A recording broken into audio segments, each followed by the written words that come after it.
இப்போ second chapter பார்க்கலாம் சரிங்களா. So model 10.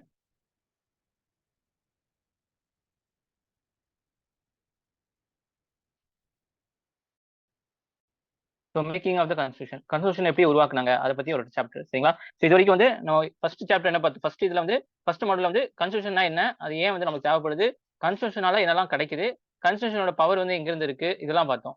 அதுக்கப்புறம் கான்ஸ்டியூஷன் ஹிஸ்டரி பார்த்தோம். எப்படி வந்து நம்ம இப்ப கையில வச்சிருக்கிற கான்ஸ்டியூஷன் வந்து எதன் அடிப்படையில உருவாச்சு, அதோட முன்னாடி என்ன இருந்துச்சு, அதுக்கு முன்னாடி இருந்துச்சு, எப்படி ஆக்ட் எல்லாம் வந்து லா எல்லாம் அப்படியே ஆக்ட் ஆச்சு, நம்மளோட கான்ஸ்டியூஷன் எந்தெந்த ஆக்ட்ல இருந்து எடுத்து வந்திருக்காங்க, இந்த மாதிரி நிறைய விஷயங்கள் பார்த்தோம். ஸோ இப்போ நம்ம கான்ஸ்டியூஷன் எப்படி உருவாக்குறாங்க அப்படிங்கிற விஷயம் பார்க்குறோம் சரிங்களா. சாப்டர் 2 இது சரிங்களா. Making of the constitution. சரி, கம்போசிஷன் ஆஃப் கான்ஸ்டியூஷன் அசம்பிளி நான் ஏற்கனவே சொல்லியிருப்பேன்ல. இப்போ வந்து கான்ஸ்டியூஷன் இதுதான் கான்ஸ்டியூஷன் அரசியலமைப்பு அப்படின்னு சொன்னா அது உருவாக்குறதுக்கு ஒரு அசம்பிளி இருக்கும். அசம்பிளினா ஒன்றும் இல்லை, 4-5 பேர் உட்காந்துருப்பாங்க, நிறைய பேர் உட்காந்துருப்பாங்க சரிங்களா. ஸோ இவங்கெல்லாம் சேர்ந்து தான் வந்து என்ன செய்வாங்க, அசம்பிளின்னு சொல்லுவாங்க. இப்போ எப்படி ஸ்கூல்ல அசம்பிளி இருக்கும், அது மாதிரி கான்ஸ்டியூஷன் உருவாக்குறதுக்காக ஒரு அசம்பிளி, அதுக்கு பேர் தான் கான்ஸ்டியூஷன் அசம்பிளின்னு சொல்லப்பட்டிருக்கும். அந்த கான்ஸ்டியூஷன் அசம்பிளியில் யார் யார் இருப்பாங்க, நல்லா படிச்ச அறிவுஜீவிகள் தான் இருப்பாங்க, நல்ல நாலேஜபிள் விஸ்டம் உள்ள பர்சன்ஸ், இன்டெலக்சுவல்ஸ் தான் இருப்பாங்க சரிங்களா. இல்ல ஃபுல்லா நிறைய பேர் லாயர்ஸா தான் இருப்பாங்க. அந்த காலத்துல காந்தியில இருந்து நேருல இருந்து எல்லாருமே பேரிஸ்டர் பட்டம் வாங்கின லாயர்ஸ் எல்லாமே. புரிஞ்சுங்களா. அந்த காலத்துல லால வந்து அந்த அளவுக்கு கிரேஸ் இருக்கு. ஸோ நிறைய லாயர்ஸ் அதுல இருப்பாங்க, நிறைய வந்து பொலிட்டீஷியன்ஸ், நிறைய வந்து சிவில் சர்வன்ஸ் எல்லாருமே அதுல இருப்பாங்க சரிங்களா. The Constitutional Assembly was constituted in November 1946. 1946 வந்து Constitutional Assembly உருவாக்கப்பட்டுச்சு. Under the scheme of formulated by Cabinet Mission Plan. சரிங்களா. இந்த Constitutional Assembly உருவாக்கலாம்னு சொல்லிட்டு எதை வந்து அடிப்படையா இருந்துச்சு, கேபினெட் மிஷன் பிளான் அப்படிங்கிற ஒரு பிளான் தான் அடிப்படையா இருந்துச்சு சரிங்களா.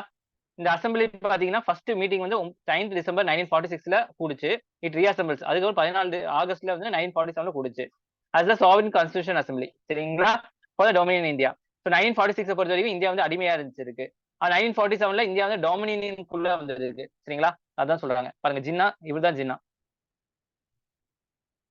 இவர்தான் ஜின்னா. ஸோ மிச்ச பேர் தான் வந்து என்னது, அலெக்சாண்டர் லெஃப்ட், இவர் வந்து அலெக்சாண்டர். இதுக்கப்புறம் இவங்க 2 பேர் வந்து என்னது, லாரன்ஸ்,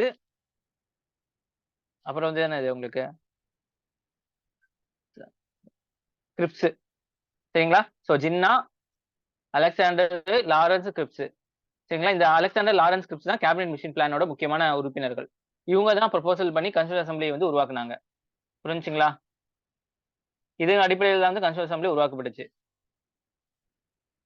பாருங்க, இவங்க தான் ஸ்டாஃபோர்ட் கிரிப்ஸ், இவரு பிரத்திக் லாரன்ஸ், ஏவி அலெக்சாண்டர். நாளைக்கு கேட்பாங்க கேபினெட் மிஷன் பிளான்ல யார் யார் இருந்தா அப்படின்னு சொல்லிட்டு ஏதாச்சும் ஒரு பேரை மட்டும் மாத்தி கொடுத்துருவாங்க.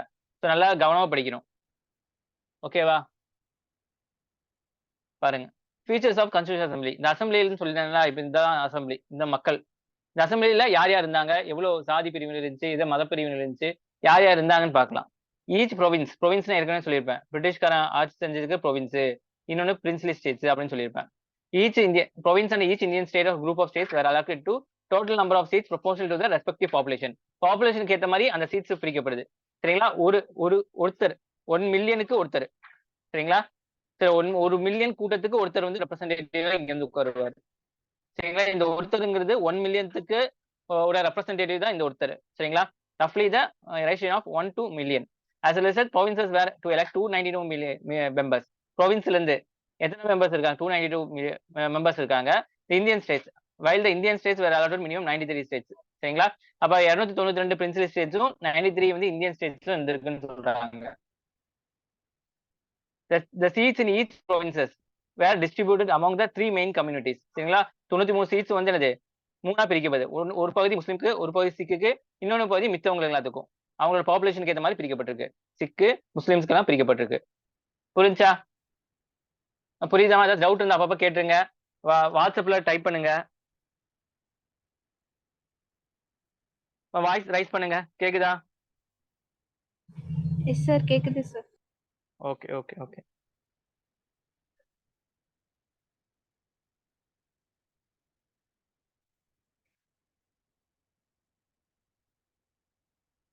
அடுத்து பாருங்க, features of the constitution assembly சரிங்களா. ஏற்கனவே சொன்ன மாதிரி கான்ஸ்டியூஷன் அசம்பிளில எத்தனை, 1 மில்லியனுக்கு ஒருத்தர் அப்படிங்கிற மாதிரி தான் கணக்குல வந்து கொண்டு வந்து உட்கார வைக்கிறாங்க. அதுவும் இல்லாம வந்து 93 ஸ்டேட்ஸ் இந்தியன் ஸ்டேட்ஸ் இருந்திருக்கு, 292 வந்து பிரின்ஸ்லி ஸ்டேட்ஸ் இருந்திருக்கு சரிங்களா. ஸோ 93 ஸ்டேட்ஸ்லயும் வந்து சிக்கு, முஸ்லிம்ஸ், ஜெனரல் பாப்புலேஷன் அப்படி பிரிச்சு தான் கொடுத்துருக்காங்க. புரியுதா. Member of each community in provincial legislative assembly elected their own representative by method of proportional representation with single transferable vote. சரிங்களா? Proportional representation with single transferable vote. Proportional representation, ப்ரொபோஷனல்னா வந்து 100க்கு 1, proportionate அப்படின்னு சொல்லுவாங்க. ஞாபகம் இருக்கா? ஸ்கூல்லாம் படிச்சுட்டு போவோம்ல மேக்ஸ் எல்லாம். ஸோ 100க்கு 2 இதுதான் ப்ரொபோஷனல். இந்த மாதிரி அந்த மக்கள் தொகைக்கு ஏற்ற மாதிரி இங்கே 1 to 1 மில்லியன் இருந்தீங்க அப்படின்னா ஒருத்தரை வந்து அங்க போய் உட்கார வைக்கலாம். இந்த மாதிரி சிங்கிள் டிரான்ஸ்ஃபர் ஓட்டுனா ஒரு தடவை ஓட்டு போடுறது. சரிங்களா? இந்த மாதிரி அந்த ஒருத்தரை வந்து தேர்ந்தெடுக்கிறதுக்காக இந்த 1 மில்லியன் மக்கள் வந்து என்ன செய்வாங்க, ஓட்டு போட்டு தேர்ந்தெடுக்கிற மாதிரி தான் வச்சிருக்காங்க. Method of selection in the case of representative of Indian states was truly nomination by the heads of principal states. சரிங்களா? பிரின்சிபல் ஸ்டேட்ஸ் என்ன செய்வாங்க, ஹெட் அவங்க வந்து நாமினேட் பண்ணுவாங்க. ஓகேவா, எங்க ஊர்ல இருந்து இந்த ஒருத்தரை வந்து நாங்க உங்க அந்த கான்ஸ்டிடியூஷன் அசெம்பிளிக்கு அனுப்பிச்சு வைக்கிறேன், அவர்கிட்ட நீங்க பேசிக்கீங்க அப்படின்னு சொல்லிட்டு நாமினேட் பண்ணுவாங்க. It is thus the clear constitution assembly is partly elected partly nominate. இந்த இந்தியன் ஸ்டேட்ஸ் இருக்குல்ல, அதாவது பிரிட்டிஷ்காரன் ஆட்சி செஞ்சிருக்காங்க பிரிட்டிஷ் ப்ரொவின்சஸ், அங்க வந்து எலெக்ஷன் நடக்கும். ஓட்டு போட்டு உள்ள கூட்டிட்டு போவாங்க. ஆனா மிச்ச ஸ்டேட்ஸ் இருக்குல்ல, பிரின்சிபல் ஸ்டேட், ஜமீன்தார் ஸ்டேட், அவங்க என்ன செய்வாங்க, அவங்களே ஆளை சூஸ் பண்ணி அவங்க அமுச்சு விடுவாங்க. புரியுதா? Moreover, the member were to be indirectly elected by the members of provincial assemblies who themselves elected on limited franchise. சரிங்களா? ஸோ அவங்க என்னது செய்யறாங்க, இன்டைரக்ட்லி வந்து லிமிடெட் ஃப்ரான்ச்சைஸ், ஏற்கனவே சொல்லியிருப்பேன், படிச்சிருக்கணும், ஒன்று லேண்டு கட்டியிருக்கணும், லேண்டு வச்சிருக்கணும், ரெவன்யூ இது பண்ணியிருக்கணும். ஸோ இந்த மாதிரி ஆளுகளுக்கு மட்டும் தான் ஓட்டு போட்டு அந்த ரெப்ரஸன்டேட்டிவ் தேர்ந்தெடுக்கக்கூடிய உரிமை இருந்திருக்கு. MCQs, மல்டிபிள் சாய்ஸ் கொஸ்டின்ஸ்க்கு இதெல்லாம் முக்கியம். The limited franchise was granted by the Government of India Act 1935. நான் சொன்ன மாதிரி base of property education tax, இதை வந்து எதை வேணாலும் ஒன்று கழிச்சோ ஒன்று ஆட் பண்ணியோ கேட்டுருவானுங்க. 1935 தான் லிமிடெட் ஃப்ரான்ச்சைஸ். யார் யார் இருப்பாங்க, Patrick Lawrence's, Stafford Cripps, A V Alexander, cabinet mission. The Constitutional Assemblies included all important personalities of India that time with exception of Mahatma Gandhi and Mohanlal தான். இவங்க 2 பேரும் மட்டும் கான்ஸ்டிடியூஷன் அசெம்பிளியில் இல்ல. சரிங்களா? ஸோ அந்த டைம்ல வந்து என்னது, மகாத்மா காந்தி வந்து தீவிர அரசியல் இருந்து நான் விலகிக்கிறேன் அப்படின்னு சொல்லிட்டு போயிருப்பாரு. ஜின்னா வந்து வேற கோட்பாடுல இருக்கிறனால அவர் வந்திருக்க மாட்டாரு. புரியுதா? இவங்க 2 பேர் மட்டும் இல்ல, நிறைய கொஸ்டின்ல வேணும்னே வச்சுருவாங்க. கான்ஸ்டிடியூஷன் அசெம்பிளியில ஜின்னா இருந்தாரு, காந்தி இருந்தாரு அப்படின்னு சொல்லி கேட்பாங்க. ஸோ இதெல்லாம் வந்து ப்ராப்பரா படிச்சா மட்டும் தான் எக்ஸாம்ல போய் நம்ம வந்து ஆன்சர் போட முடியும்.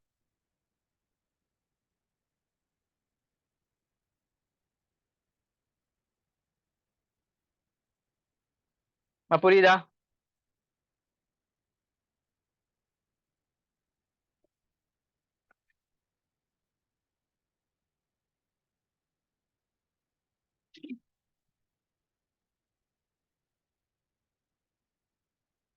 அடுத்து பாருங்க, working of the constitution assembly. இந்த கான்ஸ்டிடியூஷன் அசெம்பிளி எப்படி ஒர்க் ஆச்சு?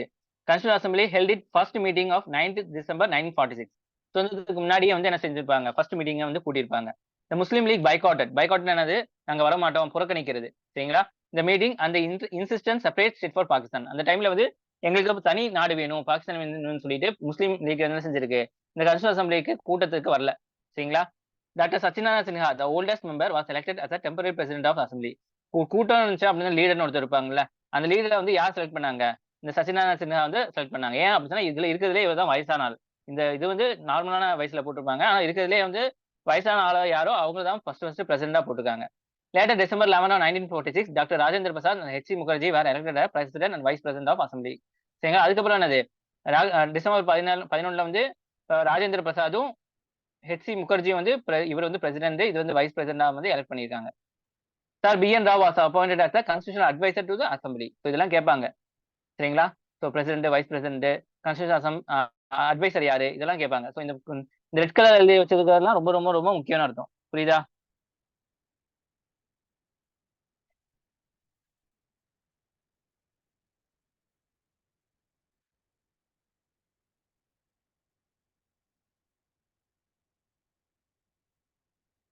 அடுத்து பாருங்க, ஆப்ஜெக்டிவ்ஸ் ஆஃப் ரெசல்யூஷன். சரிங்களா? இந்த ஒரு விஷயம் இருந்தாலும் சரி, அதோட நோக்கம் என்ன, ஆப்ஜெக்டிவ்ஸ் என்ன அர்த்தம், நோக்கம்னு அர்த்தம். சரிங்களா? On December 30, 1946, Jawaharlal Nehru move the historic objective resolution இந்த அசெம்பிளியில் மூவ் பண்றாரு. It laid on the fundamentals and philosophy of the constitutional structure. அவர் தான் வந்து என்ன செஞ்சிருக்காரு, நம்ம கான்ஸ்டிடியூஷன் உருவாக்குறோம், அதோட அடிப்படை எதை வச்சு அமைஞ்சிருக்கணும் அப்படிங்கிற சொல்லியிருக்காரு. சரிங்களா? அது வந்து என்னது, ஆப்ஜெக்டிவ் ரெசல்யூஷன் அப்படிங்கிற ஒரு விஷயத்தை வச்சு அவர் வந்து நம்மளோட அரசியலமைப்பு இதெல்லாம் வந்து வச்சிருக்கணும், இதெல்லாம் அடிப்படையா வச்சிருக்கணும். பிலாசபினா என்ன, அது கான்ஸ்டிடியூஷன் என்ன சொல்ல வருது, அந்த நம்மளோட கான்ஸ்டிடியூஷன் அதெல்லாம் சொல்லியிருக்காரு. The crux of objective or resolution is it declare India as a independent, sovereign and republic. சரிங்களா? ஒவ்வொன்றுக்கும் ஒரு மீனிங் இது. இண்டிபெண்டன்ட் அப்படின்னா யாரையும் சார்ந்து இல்லாம சாவரின்னா யாரோட தூண்டுதலும் இல்லாம நம்ம ஓனா நம்ம டிசிஷன் எடுக்கலாம். இப்ப நீங்க நம்ம கிளாஸ் ஜாயின் பண்ணீங்க. அது உங்களோட டிசிஷன் கொஞ்சம் இருக்கும். ஆனா உங்க அம்மா, அப்பா வந்து ஒத்துக்கிட்டதுனால தான் நீங்க ஜாயின் பண்ணீங்க. இது வந்து நீங்க வந்து அவங்களுக்கு கீழ இருக்கீங்கன்னு அர்த்தம். அப்ப நீங்க என்ன சாவரினா இல்ல. இதே வந்து நீங்க வந்து என்னது ஆ சம்பாதிக்க ஆரம்பிச்சீங்க அப்படின்னு சொன்னா, உங்களோட தேவைய பூர்த்தி செய்யணும். நான் இந்த இடத்துக்கு போகணும் அப்படின்னு சொன்னா, அம்மா, அப்பா கிட்ட கேட்டுட்டு இருக்க மாட்டீங்க. நீங்களா போவீங்க. இதுதான் சாவரின்னு அர்த்தம். புரியுதா? And republic. ரிபப்ளிக்னா வந்து ஓட்டு போட்டு மக்களால் ஓட்டு போட்டு தேர்ந்தெடுக்கப்பட்ட தலைவர் இருக்குங்கிறவங்க பேசி ரிபப்ளிக்ன்னு சொல்லுவாங்க. ஓகேவா? இது 3 புரிஞ்சா? Independent, sovereign, republic. அர்த்தம் புரிஞ்சா எல்லாத்துக்கும்?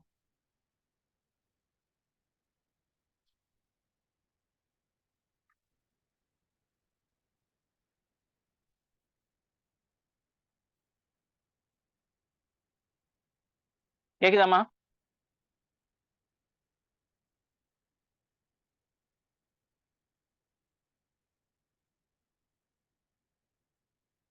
வாய்ஸ் ரைஸ் பண்ணுங்க.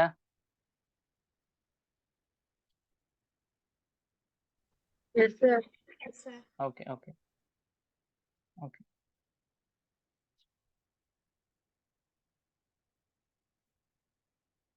என்ன பசங்களே யாரையுமே காணோம். எல்லாமே நீங்களாவே இருக்கீங்க. தெரியல என்னன்னு தெரியல. கேர்ள்ஸ் தான் அது அதிகமா இன்ட்ரஸ்டடா பொறுப்பா படிக்கிறீங்கன்னு நினைக்கிறேன். பசங்க யாரையுமே காணோம். Okay. The territories that now comprise Indian national shall continue constitute the state of British India and Indian states and India shall be the union of them all.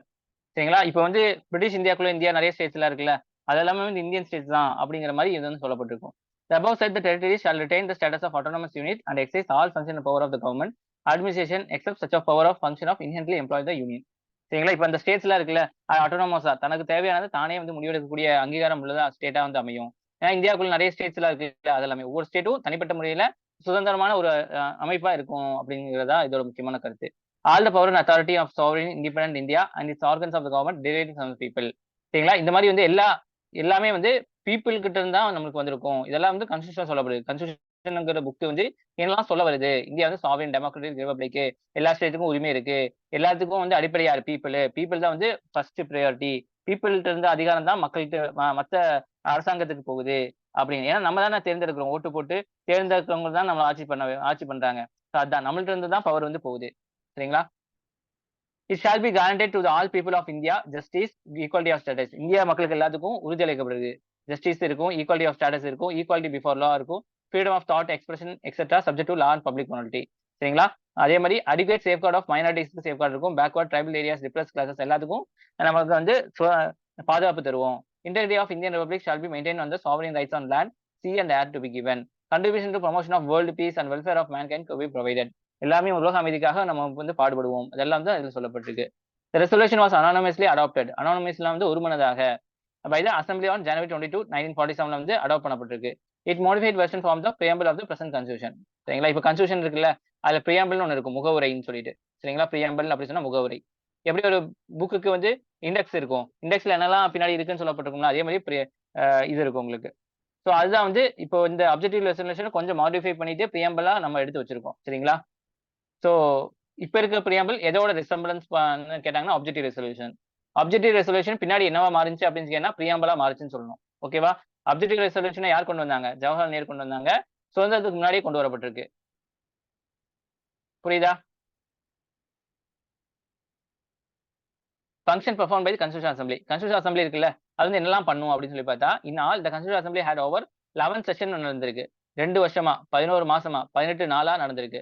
The constitution makers gone through the constitution about 60 countries. ஏன்னா ஒரு constitution உருவாக்கணும். அப்போ எந்தெந்த கண்ட்ரில constitution இருக்கு, இப்ப எல்லாத்தையும் வந்து படிச்சு பார்த்து அதுல இருந்து முக்கியமானதை எடுத்து அது இந்தியாவுக்கு புரிஞ்சுச்சா அப்படின்னு சொல்லிட்டு ஒவ்வொரு அசம்பிளிலுமே டிபேட் நடக்கும். இல்ல எனக்கு பிடிக்கும், உனக்கு பிடிக்காது, சட்டையை பிடிச்சு கிழிச்சுக்குவாங்க. எல்லாமே பண்ணி லாஸ்ட்ல வந்து ஒத்துக்குவாங்க. And draft constitution was consider 114 days. 114 நாள்ல ஒரு வந்து டிராஃப்ட் வந்து உருவாக்குனாங்க. On January 24, 1950, the Constitutional Assembly held its final session. It, however, did not end and continued as a provincial parliament for India. சரிங்களா? கான்ஸ்டிடியூஷன் அசம்பிளி வந்து கடைசி session 1915ல முடிஞ்சுச்சு. இருந்தாலுமே வந்து அது ஒரு அசம்பிளியா வந்து பின்னாடி வந்து எலெக்ஷனுக்கு அப்புறம் அசம்பிளி கூடும்ல, அந்த அசம்பிளியா வந்து இது வந்து உருவாச்சு. 1915 till the form of new parliament 1951-52 வரைக்கும் பார்லிமெண்ட்டுக்கு பதிலாக கான்ஸ்டிடியூஷன் அசம்பிளி தான் இருந்திருக்கு. கான்ஸ்டிடியூஷன் அசம்பிளிங்கிறது ஒண்ணு வந்து கான்ஸ்டிடியூஷன் உருவாக்க வந்து வேலை செஞ்சு, இன்னொன்னு பாத்தீங்கன்னா அசம்பிளியாக பார்லிமெண்ட்டாக வந்து செயல்பட்டுச்சு. பார்லிமெண்ட்டுக்காக வந்து எப்ப எப்ப வரைக்கும் செலவுப்பட்டிருக்கு? ஃபர்ஸ்ட் எலெக்ஷன் எப்ப நடந்துச்சு? 1950-51ல. 51, 52ல. சரிங்களா? ஸோ இந்த காலகட்டத்துல தான் வந்து ஒரு எலக்ஷன் நடந்துச்சு. எலக்ஷன் நடந்ததுக்கு அப்புறம் புதுசான அசெம்பிளி உருவாக்கப்பட்டுச்சு. அது வரைக்குமே வந்து இந்த கான்ஸ்டிடியூஷன் அசெம்பிளி தான் பார்லிமென்ட்டா செயல்பட்டுச்சு. புரிஞ்சுச்சா? பார்லிமென்ட்ல என்ன செய்வாங்க? லாஸ் வந்து கொண்டு வருவாங்க. புரியுதா?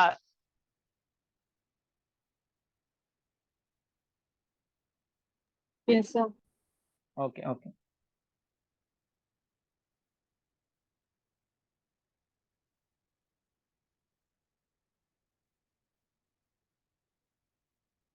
பாருங்க எம்சிக்யூஸ்க்குள்ள இதெல்லாம் முக்கியம் நான் சொன்ன மாரி. Assembly has acted both constitution assembly as well as legislative body. சரிங்களா? சட்டத்தை இயற்றும் ஒரு பாடியாவும் வந்து உருவாகுது. லெஜிஸ்லேட்டிவ் ஆஃபீஸ்னா சட்டத்தை இயற்றுவது. சரிங்களா? Wherever whenever the assembly met at the constitution assembly constitution அசெம்பிளியாக எப்பெல்லாம் கூடுதோ அப்ப யார் தலைவரா இருப்பாங்க? டாக்டர் ராஜேந்திர பிரசாத். அதுவே வந்து லெஜிஸ்லேட்டிவ் சட்டத்தை இயற்றும் போது யார் தலைவரா இருப்பாங்க? ஜிவி மலாங்கரா தலைவரா இருப்பாரு. அப்ப 2 தலை. ஒரு பாடி ஒரு வேலை செய்யும்போது ஒரு தலை, இன்னொரு வேலை செய்யும்போது இன்னொரு தலை. கான்ஸ்டிடியூஷன் அசெம்பிளியா கான்ஸ்டிடியூஷன் உருவாக்குறதுக்காக கூடும்போது ராஜேந்திர பிரசாத் தலைவரா இருப்பாரு. இன்னொன்னு வெறும் சட்டத்தை வந்து அமல்படுத்துறதுக்கு சட்டத்தை இயற்றுவதற்கு வரும்போது யார் தலைவரா இருப்பாரு? மௌலாங்கர் தலைவரா இருப்பாரு. இவர்தான் Mavalankar. Constitution assembly ratified India member of commonwealth in 1949. சரி காமன்வெல்த்லாம் ஒண்ணும் இல்ல. பிரிட்டிஷ்காரன் ஆட்சி செஞ்சிருப்பாங்கல்ல நிறைய நாட்டை. அந்த நாட்டுல எல்லாத்துலயுமே வந்து அஹ், அடுத்து வெளியே போயிருப்பான்ல. இப்பெல்லாம் நாங்கலாம் வந்து என்ன பிரிட்டிஷ்காரன் கீழ இருந்தோம்பா அப்படின்னு சொல்லி ஒரு கெட் டுகெதர் மாதிரி. இப்ப எப்படி நீங்க ஸ்கூலு, காலேஜ் எல்லாம் படிக்கும்போது நான் இந்த ஸ்கூலோட அலுமினி, நான் இந்த ஸ்கூலோட அலுமினி சேர்ந்து இது பண்றீங்க. அதே மாதிரி காமன்வெல்த்ங்கிறது வந்து பிரிட்டிஷ்காரன் வந்து ஆட்சி செஞ்சுக்கிட்டு இருந்த கண்ட்ரிஸ் எல்லாம் சேர்ந்து காமன்வெல்த் இருப்பாங்க. நம்ம என்ன செஞ்சோம்? ஓகே இப்ப இவ்வளவு வருஷம் ஆண்டு இருக்க. இருந்தாலும் பரவாயில்ல. நம்ம வந்து காமன்வெல்த்ல நாங்க ஒரு அங்கமா இருந்துக்கிறோம். அப்படிங்கிற மாதிரி நம்ம என்ன செஞ்சுட்டோம்? காமன்வெல்த்ல போய் ஜாயின் பண்ணிட்டோம். இப்போ 1949ல. இது also adopted national flag, national anthem, national song of India. சரிங்களா? இது டேட் முக்கியம். சுதந்திரத்துக்கு முன்னாடியே நேஷனல் பிளாக் நமக்கு வந்திருக்கு. நேஷனல் ஆந்தம் வந்து நம்மளுக்கு சுதந்திரம் இல்ல. ஒரு இது சுதந்திரத்துக்கு முன்னாடி. ஆகஸ்ட் தானே? ஆகஸ்ட் 15 தான் சுதந்திரம். சுதந்திரத்துக்கு முன்னாடி நேஷனல் பிளாக் வந்துருச்சு. நேஷனல் ஆந்தம் பாத்தீங்கன்னா சுதந்திரத்துக்கு அப்புறம் 1950ல தான் வந்திருக்கு. நேஷனல் சாங்கும் 1950ல தான். Rajendra Prasad first president of India 1950ல தான். சரிங்களா? ஸோ டேட்லாம் முக்கியம். ஸோ இதுல மாத்தி மாத்தி கேட்பாங்க.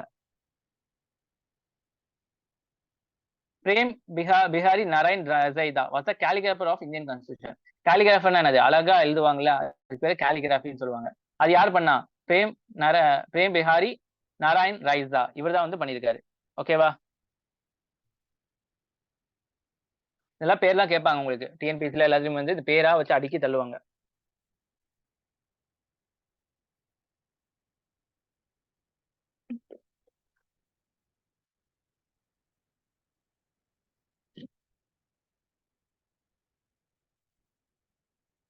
நான் டெஸ்ட் நான் கொடுத்திருந்தேன்ல, அது ஒவ்வொரு கொஸ்டினா எடுத்து அதுக்கு உண்டான ஆன்சர் மட்டும் என்னன்னு சொல்லி பக்கத்துல பக்கத்துல எழுதி வச்சுக்கோங்க.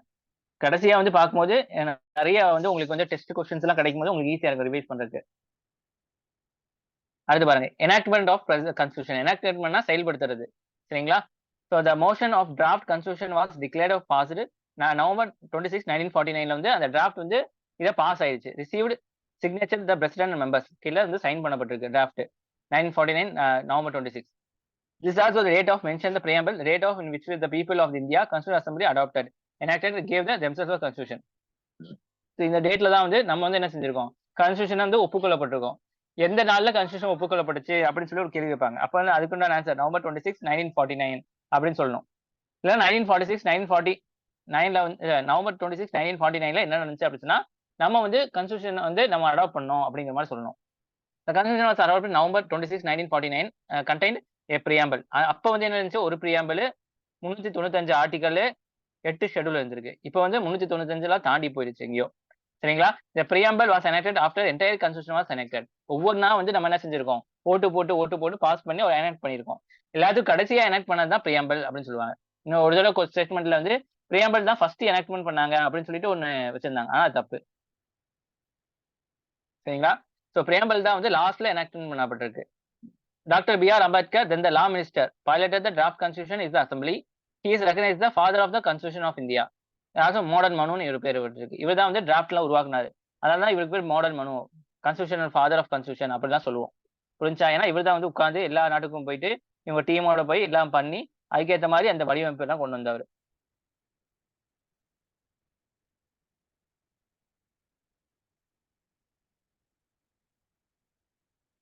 இது வரைக்கும் புரிஞ்சா? யாருக்காச்சும் புரியாம இருக்கா? நான் ஸ்பீடா போறேன், புரியுதா எல்லாத்துக்கும்? புரியுது sir. Okay, okay, okay. Enforcement of the Constitution. Some provision of the Constitution pertaining to the citizenship, election, provincial parliament, temporary and transitory provision and short titles came into force on November 26, 1949. Republic டேக்கு முன்னாடியே வந்து என்ன செஞ்சிருக்கு, வந்து இத சில விஷயம்லாம் வந்து நடைமுறைக்கு கொண்டு வரப்பட்டிருக்கு. The remaining provision which forms the major part of come into force January 26, 1950. Republic டேக்கு அப்புறம் தான் நிறைய ப்ரொவிஷன் கொண்டு வந்திருக்காங்க. இதுக்கு முன்னாடி எல்லாம் வந்து சில ப்ரொவிஷன் மட்டும் கொண்டு வரப்பட்டிருக்கு. ஸோ இதுவே வந்து கொஸ்டினா கேட்பாங்க. எதெல்லாம் வந்து ரிபப்ளிக் டே, அதாவது நம்ம ஏற்றுக்கொள்ளதுக்கு முன்னாடியே வந்து நடைமுறைக்கு வந்துச்சு, இதெல்லாம் வந்து அதுக்கப்புறம் நடைமுறைக்கு பண்ண வந்துச்சு அப்படின்னு சொல்லி கேள்வி கேட்பாங்க உங்களுக்கு. சரிங்களா? நான் வந்து ஒவ்வொரு பேராகிராஃப்லயும் வந்து எப்படி கொஸ்டின் கேட்பாங்கன்னு சொல்லி தான் எடுத்துட்டு போறேன். ஸோ இந்த ஆங்கிள் நீங்க படிச்சீங்கன்னா வந்து எக்ஸாம் ஈஸியா எழுதலாம். சரிங்களா? This day refer in the constitution as the date of commencement and the celebration of Republic Day.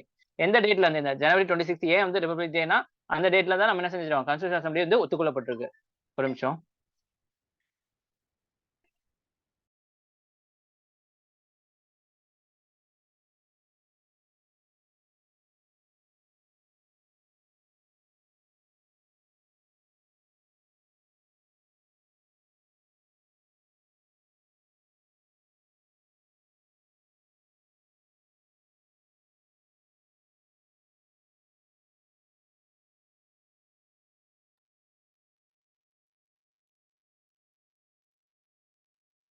Okay, சரிங்களா? இந்த டேட்ல தான் வந்து கான்ஸ்டிடியூஷன் வந்து நம்ம என்ன செஞ்சிருக்கோம், நம்ம ஏத்துக்கிட்டோம். சரிங்களா? நம்ம கான்ஸ்டிடியூஷன் ஏத்துக்கு போறதுக்கு முன்னாடியே நிறைய விஷயம் வந்து நடைமுறை பண்ணப்பட்டிருக்கு. ஸோ அதெல்லாம் என்னெல்லாம் விஷயம்னு பாத்துக்கோங்க. பாருங்க. ஜனவரி 26 was specifically chosen on the date of commencement of the constitution because its historical importance. ஏன் ஜனவரி 26 நம்ம வந்து ரிபப்ளிக் டே வந்து செலிப்ரேட் பண்றோம் அப்படின்னா அதுக்குன்னு வரலாற்று பின்னணி இருக்கு. It was on this date 1930. 1930 வந்து இந்த டேட்ல தான் நம்ம என்ன செஞ்சிருக்கோம், பூர்ண ஸ்வராஜ் அது வந்து கொண்டாடி இருக்கோம். பூர்ண ஸ்வராஜ்னா முற்றிலுமான விடுதலை பிரிட்டிஷ்காரன் இருந்து. அப்போ வந்து நம்ம என்ன யோசிச்சிருக்கோம், நம்மளால ஆட்சி செய்ய முடியுமா, நம்ம வந்து என்ன செஞ்சுக்கலாம், பிரிட்டிஷ்காரன் கீழே இருக்கலாம், இருந்தாலும் நம்ம டொமினியன் ஸ்டேட்லயே நம்ம இருந்துக்கலாம் அப்படின்னு கொஞ்சம் பேர் சொன்னாங்க. கொஞ்சம் பேர் இல்ல முழுமையா சுதந்திரம், பிரிட்டிஷ்காரனே தேவையில்லை, அவனை துரத்தி விட்டுறலாம் அப்படின்னு சொல்லிடுறவங்க இருக்காங்க. இன்னும் கொஞ்சம் பேர் இல்ல நம்ம கையில இருந்தா செட் ஆகாது, பிரிட்டிஷ்காரன் கீழே இனி நம்ம அவங்க கீழே இருக்கலாம், அவங்க நல்லது பண்ணுவாங்க அப்படின்னு சொல்லி கொஞ்சம் பேர் இருந்திருக்காங்க. சரிங்களா? சோ 1930 தான் இல்ல நம்ம வந்து பூர்ண சுவராஜ்யை நம்ம வந்து இந்தியர்களோட நோக்கமா நம்ம அறிவிச்சிடலாம் அப்படின்னு சொல்லிட்டு என்ன செஞ்சிருக்காங்க, அறிவிச்சாங்க. எங்க? ரெசல்யூஷன் ஆஃப் லாகூர் session of Indian national Congress. Indian national Congress வந்து ஒவ்வொரு வருஷமும் வந்து ஒரு இடத்துல கூட்டம் போடுவாங்க. கூட்டம் போட்டு ரெசல்யூஷன் பண்ணுவாங்க.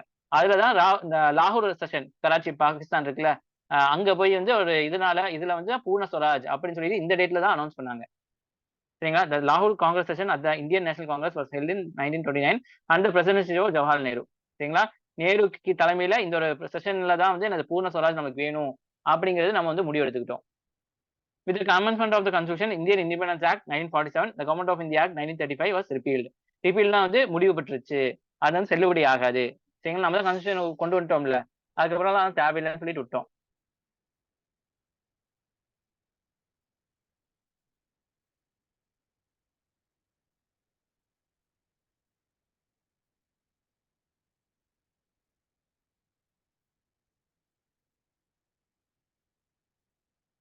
ஓகேவா? ஒரு 2 மினிட்ஸ் வாங்க சொல்லுவாங்க, ஒரு 2 மினிட்ஸ்.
ஓகேம்மா. So criticism of constitution assembly சரிங்களா? இந்த கான்ஸ்டியூஷன் அசம்பிளி வந்து எல்லாம் வந்து தப்பா இருக்கு. கிரிட்டிசிசம்னா வந்து அதெல்லாம் எல்லாம் தப்பா இருக்குங்கிறத சொல்றாங்க. ஃபர்ஸ்ட் நாட் ஏ ரெப்ரசன்டேட்டிவ் பாடி. எல்லா மக்களையும் ரெப்ரசென்ட் பண்ணதா இல்ல. ஏன் அப்படி சொன்னா constitution assembly is not a representative body as its members were not directly elected. நம்மள ஓட்டு போட்டுலாம் எடுக்கல. By the people of India. On the basis of universal adult franchise. Universal adult பிரான்சைஸ்னா அப்படின்னா 18 வயசு தாண்டினவங்க எல்லாருமே ஓட்டு போடுறதா யுனிவர்சல் அடல்ட் பிரான்சைஸ். இப்ப நம்ம இந்தியால வந்து நம்ம வந்து சிஎம்க்கு பிஎம்க்கு எல்லாம் ஓட்டு போட்டு எடுக்கிறோம்ல. இது வந்து யூனிவர்சல் அடல்ட் பிரான்சைஸ் தான். யுஏஎஃப்னு சொல்லுவாங்க. ஆனா இங்க என்ன நடந்துச்சு? யாரு வந்து காசு வச்சிருக்காங்க? பணக்காரங்க யாரு? யாரு படிச்சிருக்காங்க? யார் லேண்ட் வச்சிருக்காங்க? யார் டாக்ஸ் பண்ணியிருக்காங்க? அவங்களுக்கு மட்டும் தான் வந்து ஓட்டு போட உரிமை கொடுத்திருக்காங்க. அதாவது லிமிடெட் பிரான்சைஸ். அப்ப நம்ம என்ன செய்ய முடியாது? இந்திய மக்களோட எல்லாருமே வந்து பிரதிநிதி தான் அங்க உட்கார்ந்து இருக்காங்க அப்படின்னு நம்ம சொல்ல முடியாது. இது ஒரு வந்து அவங்க குறையா இருக்காங்க. Not a sovereign body. Sovereign என்ன அர்த்தம்? அடுத்தவங்க தூண்டுதல் இல்லாம நம்மளே டிசிஷன் எடுக்கிறது. சரிங்களா? It is not a sovereign body as it was created by the proposal of the British government. என்ன ப்ரொபோசல்? கேபினெட் மிஷின் இருக்குல்ல? கேபினெட் மிஷின்ல தான் வந்து கான்ஸ்டியூஷன் அசெம்பிளி வந்து உருவாக்கப்பட்டுச்சு. ஏன்னா இவங்க சொல்லி தான் நம்ம உருவாக்கணும். நம்மளா உருவாக்கல. புரிஞ்சா? அதனால நான் சாவரின் பாடி இல்லங்கிறத சொல்றாங்க. அதே மாதிரி time consuming. The Constitutional Assembly took unduly long time to make the constitution. The famous of American Constitution took only 4 months. சரிங்களா? இதோட அப்பான்னு சொல்லி யார் சொல்லுவோம்? அமெரிக்கா தான் ஃபர்ஸ்ட் கான்ஸ்டியூஷன் வந்து இது பண்ணாங்க. அதுக்கே 4 மாசம் தேவைப்பட்டுச்சு. நம்ம என்ன செஞ்சிருக்கோம்? ஒரு வருஷத்துக்கு பக்கம் இழுத்து அடிச்சிருக்கோம் நம்ம. சரிங்களா? இது தேவையில்லாம அதிகப்படியான டைம் எடுத்துக்கிட்டோம் அப்படின்னு சொல்றாங்க. Dominate by Congress. இதுல வந்து காங்கிரஸ் தான் அதிகமா இருந்திருக்காங்க. Granville Austin, British constitutional expert. சரிங்களா? அவர் என்ன சொல்லியிருக்காரு? கான்ஸ்டியூஷன் அசெம்பிளி பத்தி one party body in essentially one party country. ஏன்னா அந்த காலத்துல காங்கிரஸ் தான் வந்து அமைப்பா இருந்திருக்கு. மற்றபடி ரீஜனல் பார்ட்டிலாம் இல்ல. த அசெம்பிளி வாஸ் த காங்கிரஸ் அந்த காங்கிரஸ் வாஸ் இந்தியா. சரிங்களா? அந்த அசெம்பிளில எல்லாருமே காங்கிரஸா தான் இருந்திருக்காங்க. ஸோ காங்கிரஸ் தான் இந்தியா, இந்தியா தான் காங்கிரஸ் அப்படிங்கிற மாதிரி சொல்லியிருக்காங்க. சரிங்களா? இதெல்லாம் வந்து நீங்க மெயின்ஸ்ல கேட்பாங்க. What are the criticism of constitution assembly சொன்னா நீங்க ஒவ்வொரு பாயிண்டா நீங்க எக்ஸ்பிளைன் பண்ற மாதிரி இருக்கும். அதனால வந்து மெயின்ஸுக்கும் பாயிண்ட்ஸ் இதுல இருந்து இருக்கும். புக் வாங்கினவங்க புக்ல இந்த மேக்கிங் ஆஃப் கான்ஸ்டியூஷன் பாருங்க. நிறைய கொடுத்துருப்பாங்க. ஒரு ரீட் பண்ணி பாருங்க. அதுல இருக்கிற பாயிண்ட்ஸ் வச்சு நீங்க வந்து என்ன செய்யலாம்? நோட்ஸ் எடுத்து வைக்கலாம். அடுத்து லாயர் பொலிட்டிஷியன் டாமினேஷன். அந்த இடத்துல பாத்தீங்கன்னா வெறும் லாயர்ஸாவும் அரசியல்வாதியமா தான் இருந்தாங்க. மற்றபடி நிறைய பேர் இல்ல. The critics pointed out that the Constitutional Assembly was dominated by the lawyers and the politician and other section of the society were not officially represented. எல்லாமே வந்து டாக்டரு மத்தவங்க யாருமே இல்ல. இதுல வந்து வெறும் லாயரும் பொலிட்டிஷியன் மட்டும் தான் இருந்திருக்காங்க. There's a main reason for bulkiness and complicated language of constitution. Constitution எடுத்து பார்த்தா ரொம்ப காம்ப்ளிகேட்டடா இருக்கும். ஏன் அப்படின்னு சொன்னா அவங்க தான் உருவாக்குனாங்க. ஸோ அவங்க எவ்வளவு தூரம் நல்லா படிச்சிருப்பாங்க. வெளிநாட்டுலாம் படிச்சிட்டு இருந்திருப்பாங்க. ஆனா அந்த ஸ்லாங்ல வந்து அவங்க எழுதியிருப்பாங்க. ஸோ நம்ம வந்து அது படிக்கணும் அப்படின்னு சொன்னா நமக்கு அது அதிக தகுந்தமான அறிவு வேணும். அப்பதான் நம்ம படிக்க முடியும். ஸோ இது வந்து அவங்களால உருவாக்கப்பட்ட அவங்களுக்காக உருவாக்கப்பட்ட அரசியலமைப்பு தவிர சாதாரண மக்களுக்காக உருவாக்கப்படல அப்படின்னு சொல்றாங்க. Dominate by Hindus. ஸோ இந்த இதுல வந்து நிறைய ஹிந்துஸ் தான் இருக்காங்க. ஏன்னா வந்து முஸ்லீம் லீக் தான் பைக்காட் பண்ணிட்டாங்களா. ஏன்னா எங்களுக்கு தனி நாடு வேணும்னு சொல்லிட்டு அந்த தனி நாடு கோரிக்கை வரைக்கும் நம்ம அதுல ஒத்துக்கொள்ள மாட்டோம்னு சொல்லிட்டு போயிட்டாங்க. According to some critics the constitution assembly was Hindu dominated body. இது வந்து யார் டாமினேட்டட்? ஹிந்து டாமினேட்டட் பாடியா தான் இருக்கு அப்படிங்கிற மாதிரி சொல்லியிருக்காங்க. இந்த 6 பாயிண்ட் வந்து நீங்க எக்ஸ்பிளைன் பண்ணும். இனிமே நிறைய பாயிண்ட்ஸ் வந்து நான் புக்ல கொடுக்கப்பட்டிருக்கு. புக்ல இருக்கவங்க புக் வாங்கினவங்க அந்த புக்ல எடுத்து பாருங்க. Second chapter. சரிங்களா? இதெல்லாம் வந்து கொஞ்சம் உங்களுக்கு ஒரு இன்ட்ரோடக்ஷனுக்காக தான் புக்ல தான் நிறைய விஷயங்கள் கொடுக்கப்பட்டிருக்கும். அதுல பாருங்க. சரிங்களா? யாராச்சும் புக் வேணும்னா சொன்னா வாட்ஸ்அப் பண்ணுங்க. ஏதாச்சும் டவுட் இருக்கா இதுல? நீங்க நடத்துல ஏதாச்சும் டவுட் இருக்கா? நாளைக்கு கேட்ட ஆன்சர் சொல்லுவீங்களா? Yes, sir. ஏதாச்சும் டவுட் இருக்கா யாருக்காச்சும்? நான் ஷேர் பண்ணிடுறேன். டெஸ்ட் எடுத்து ஒரு தடவை பாருங்க. டெஸ்ட் இருந்து கொஸ்டின்ஸ் கேட்பாங்க. அதனால தனியா எடுத்து எழுதி வைங்க. ஓகேவா?